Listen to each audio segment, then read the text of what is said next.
Assalamualaikum warahmatullahi wabarakatuh. Yang terhormat Ibu Tamadara Hilman selaku dosen pengampu mata kuliah kewirausahaan dan rekan-rekan saya semua. Terima kasih atas kesempatan yang diberikan kepada kelompok kami untuk berbagi informasi tentang Yayasan Olahraga Indonesia.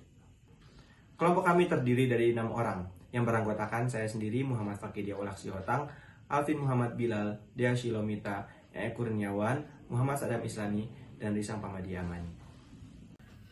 Berikut adalah bisnis model kanvas Yayasan Olahraga Indonesia yang telah kami susun pada bisnis plan dan akan kami jabarkan setelah ini. Pada kesempatan kali ini, saya akan menjelaskan makna logo Yayasan Olahraga Indonesia yang meliputi gambar buku terbuka, melambangkan ilmu pengetahuan yang senantiasa berkembang. Buku terbuka melambangkan ilmu pengetahuan yang membawa manfaat bagi kesejahteraan umat manusia. Gambar selanjutnya terdapat matahari terbit. Matahari adalah sumber energi vital yang mewakili kehidupan dan kepositifan. Sinar matahari memancarkan kepercayaan diri dan kebahagiaan. Selanjutnya, terdapat gambar siluet atlet olahraga di berbagai cabang yang menggambarkan bahwa Yayasan Olahraga Indonesia tidak hanya berfokus pada satu bidang olahraga, namun berbagai bidang olahraga lainnya. Selanjutnya, terdapat gambar peta dunia yang tentu saja bermakna bahwa Yayasan Olahraga Indonesia tidak hanya bertaraf nasional, namun juga internasional. Saya akan menjelaskan visi dan misi yang terdapat pada Yayasan Olahraga Indonesia.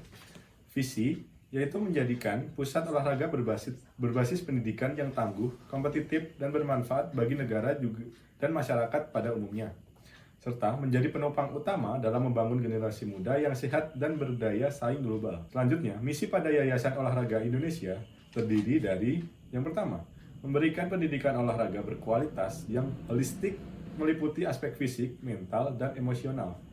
Yang kedua, mendorong pengembangan kepemimpinan, kerjasama tim, dan nilai-nilai fair play melalui program-program olahraga. Yang ketiga, yaitu menjalin kemitraan dengan institusi pendidikan dan olahraga untuk meningkatkan aksesibilitas dan kesempatan bagi semua individu dalam berpartisipasi dalam olahraga. Yang keempat, menyediakan fasilitas dan pelatihan yang memadai untuk mendukung pengembangan atlet dari berbagai usia dan tingkat keterampilannya. YOI mewajibkan para siswa untuk mengambil pembelajaran akademik. Berikut penjabaran pada kurikulum akademik.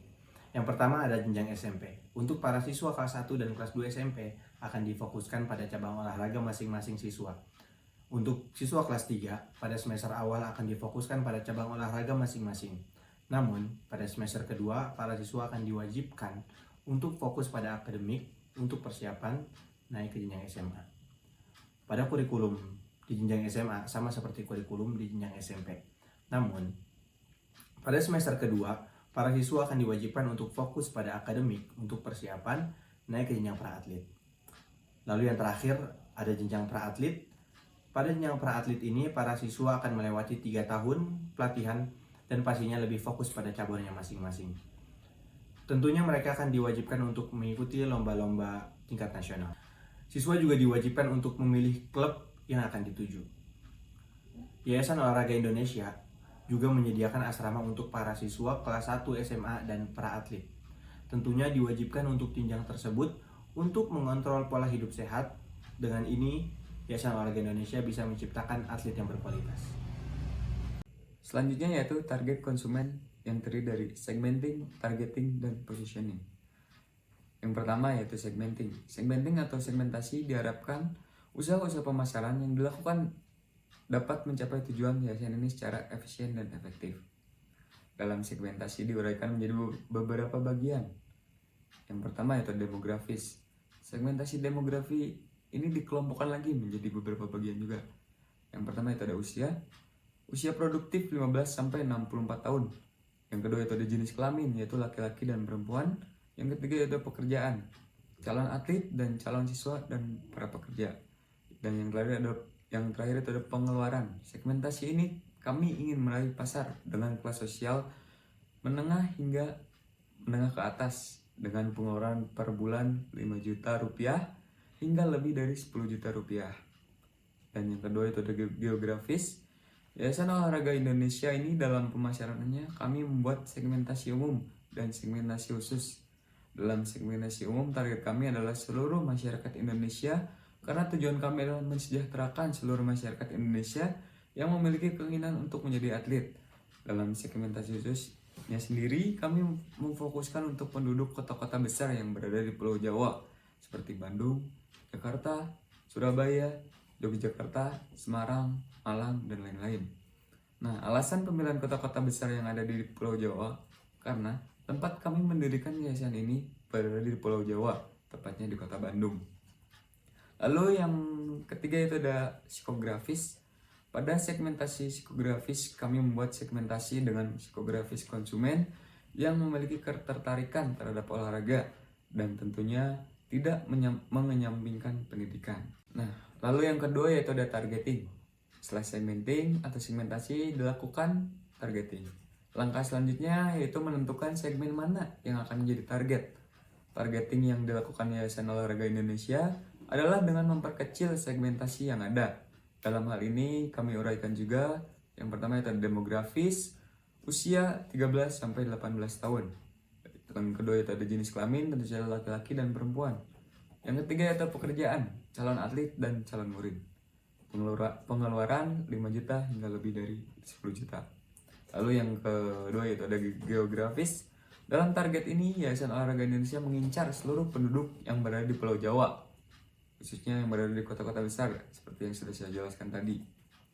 Nah, yang memiliki tentu saja yang memiliki keinginan untuk mengembangkan keahlian mereka di bidang olahraga, namun tidak sampai melalaikan pendidikan mereka. Lalu yang ketiga yaitu ada psikografis. Dalam target psikografis, kami menargetkan konsumen atau calon siswa yang memiliki kepribadian disiplin dan tekun, aktif dalam olahraga, peduli kesehatan, pernah atau sudah mengikuti komunitas-komunitas olahraga. Hal ini kami terapkan karena kami ingin sekali mewujudkan visi dan misi Yayasan Olahraga Indonesia, tentunya yang dimana sangat cocok dan sesuai target kami sebagai Yayasan Olahraga Indonesia. Yang ketiga ada positioning. Yang pertama, sebagai pusat pengembangan atlet muda dengan menyediakan program pelatihan profesional untuk anak-anak dan remaja dengan fasilitas terbaik dan pelatih berpengalaman. Yang kedua, ada sebagai pelopor gaya hidup sehat, tentu saja dengan menawarkan berbagai program kebugaran untuk semua murid yang ingin meningkatkan kesehatan dan kebugaran serta kesejahteraan mereka. Yang ketiga, sebagai wadah atau komunitas olahraga lokal dengan menjadi pusat kegiatan olahraga dan rekreasi bagi komunitas setempat dengan mengadakan berbagai acara dan turnamen di dalam yayasan ataupun hingga tingkat nasional. Bagaimana strategi marketing pada Yayasan Olahraga Indonesia? Jadi strategi marketing pada Yayasan Olahraga Indonesia kami menggunakan prinsip 7P. 7P itu sendiri terdiri dari P yang pertama yaitu produk. Produk pada Yayasan Olahraga Indonesia dibagi menjadi dua, yaitu bentuk jasa layanan pendidikan dan produk jasa layanan olahraga. Kemudian P selanjutnya yaitu price atau harga. Pada pembayaran SPP di jenjang SMP, kami menafsir harga sebesar 3 juta rupiah. Kemudian pada jenjang SMA, SPP yang dibebankan yaitu sebesar 5 juta rupiah. Dan P selanjutnya yaitu place atau lokasi di mana sekolah Yayasan Olahraga Indonesia berdiri, yaitu di Jalan Sudra Sumantri nomor 65 Sukawarna, Kecamatan Sukajadi, Kota Bandung, Jawa Barat. Kemudian P selanjutnya yaitu promotion atau promosi. Jadi strategi promosi pada Yayasan Olahraga Indonesia menggunakan 3 cara atau 3 metode, yaitu dengan media sosial, sponsorship, dan sosialisasi ke sekolah-sekolah sekitar. Kemudian P selanjutnya yaitu people. People adalah bagian-bagian yang terdapat dari pada sekolah itu sendiri. Jadi pada pembagian people itu terdapat bidang yayasan, bidang sekolah, bidang akademik, dan bidang olahraga. P selanjutnya yaitu proses. Pada proses terdapat rincian proses yang terdiri dari pendaftaran, penerimaan siswa, pembagian kelas, masa orientasi, pemilihan cabang olahraga yang akan ditekuni, proses kegiatan belajar mengajar, pelatihan di cabang olahraga yang terpilih, dan pekan olahraga sekolah, kejuaraan nasional, dan kelulusan. Selanjutnya P yang terakhir yaitu physically evidence, yang terdiri dari gedung yayasan, gedung pendidikan, gedung administrasi dan keuangan, gedung olahraga, lapangan olahraga, asrama, lahan parkir, dan kantin. Total biaya yang kami gunakan ialah 766 juta, di mana biaya tersebut akan digunakan untuk promosi sosial media selama 6 kali dalam sebulan.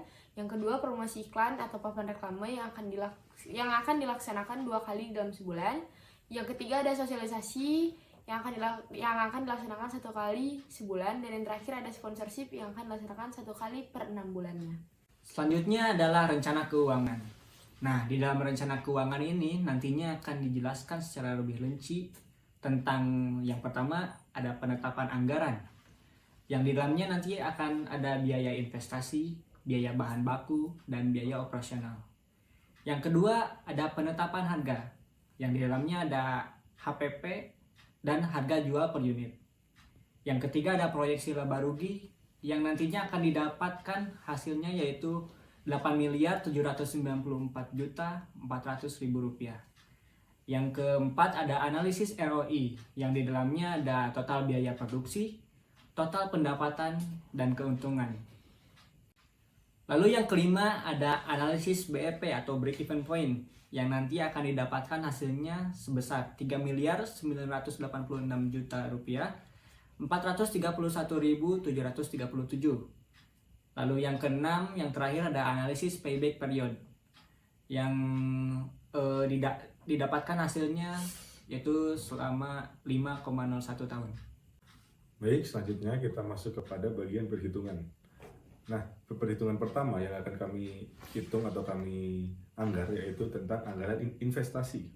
Jadi, anggaran investasi berguna untuk merancang kebutuhan perusahaan yang dimana menjadi modal perusahaan untuk menjalankan operasional perusahaan guna mendapatkan keuntungan di masa yang akan datang. Nah, berikut data anggaran investasi di perusahaan kami bisa dilihat sendiri, jenis macam-macam apa saja yang menjadi investasi pada Yayasan Olahraga Indonesia dan harga-harganya. Dan saya akan langsung menyebutkan totalnya saja. Untuk total anggaran investasi pada Yayasan Olahraga Indonesia sebesar 15.415.9.570 rupiah dan total biaya penyusutan sebesar 1.133.127.838 rupiah. Lalu selanjutnya itu ada anggaran bahan baku. Anggaran bahan baku berguna untuk merencanakan biaya secara terperinci mengenai penggunaan bahan baku terkait jumlah dan biaya bahan baku yang digunakan dalam proses produksi suatu yayasan di masa yang akan datang. Berikut data anggaran bahan baku pada yayasan kami. Nah, di situ terdapat jumlah bahan dan juga total. Saya akan menyebutkan totalnya saja. Yang pertama itu ada total untuk produksi sebesar 402.800.000 rupiah. Lalu total harga per tahun sebesar 805.600.000 rupiah. Anggaran operasional berfungsi untuk merencanakan, menghitung, dan mengetahui perhitungan input dan output keuangan suatu perusahaan dalam periode tertentu selama berlangsungnya proses operasional perusahaan. Adapun anggaran operasional dalam Yayasan Olahraga Indonesia yaitu seperti yang kita lihat yang ada di layar. Dan untuk biaya selama per bulannya sebesar 234.692.000 rupiah. Dan untuk per tahunnya sebesar 2.853.304.000 rupiah. Lalu ada harga pokok produksi atau HPP. Nah, sebelum menghitung HPP kita harus menemukan dulu biaya tetapnya. Biaya tetap yaitu biaya penyusutan ditambah biaya operasional yang didapatkan hasilnya yaitu 3.986.431.000. Dengan harga biaya tetap sebesar itu, maka nilai HPP-nya bisa didapatkan yaitu sebesar 3.993.000 atau kita bulatkan menjadi 4 juta rupiah. Harga jual per unit. Kami mengambil keuntungan sebesar 100%, maka harga jual per unit sebesar 8 juta rupiah. Selanjutnya ada laba rugi. Adapun laba rugi di dalam Yayasan Olahraga Indonesia yaitu seperti data yang ada di layar dan dengan hasil dan jumlah sebesar 8.794.400.000 rupiah. Selanjutnya, saya akan menjelaskan tentang ROI atau Return of Investment. Jadi, Return of Investment adalah seberapa persen kita akan bisa mengembalikan investasi. Nah, pada perhitungan di Yayasan Olahraga Indonesia, sebelum kita mencari atau menghitung Return of Investment, kami menentukan berapa versi pada Yayasan Olahraga Indonesia, dan bisa dilihat sendiri perhitungannya didapatkan hasil sebesar 1,31, yang artinya Yayasan Olahraga Indonesia menguntungkan karena nilai versi lebih dari 1. Kemudian dari perhitungan versi tersebut bisa digunakan untuk perhitungan ROI dan mendapat hasil sebesar 31,19%. BP atau break even point adalah posisi di mana perusahaan tidak memperoleh laba dan tidak menderita kerugian. Dan tentunya, Yayasan Olahraga Indonesia melakukan analisis BEP. Berikut perhitungannya. Dan akhirnya menghasilkan 3.986.000.000 sekian. Selanjutnya ada payback period. Rumus untuk menghitung payback period yaitu investasi dibagi cash flow dikali 1 tahun. Sehingga seperti yang bisa dilihat, payback periodnya didapatkan 5,01 tahun. Jadi, berdasarkan analisa metode payback period, maka pengembalian investasi terjadi dalam waktu 5,01 tahun. Pada kesimpulan presentasi ini, pembuatan Yayasan Olahraga Indonesia ini adalah salah satu langkah untuk mendukung pertumbuhan olahraga di negara ini. Melalui yayasan ini, berbagai program dan kegiatan yang bertujuan untuk meningkatkan kualitas atlet di negara ini tanpa menyampingkan pendidikan mereka. Cukup sekian penjelasan tentang bisnis plan Yayasan Olahraga Indonesia. Kami berharap dengan ini dapat memberikan manfaat untuk kami dan juga para penonton. Dan semoga Yayasan Olahraga Indonesia ini dapat terrealisasikan di masa yang akan datang. Saya mewakili kelompok YOI izin pamit undur diri. Mohon maaf bila ada salah kata. Wassalamualaikum warahmatullahi wabarakatuh.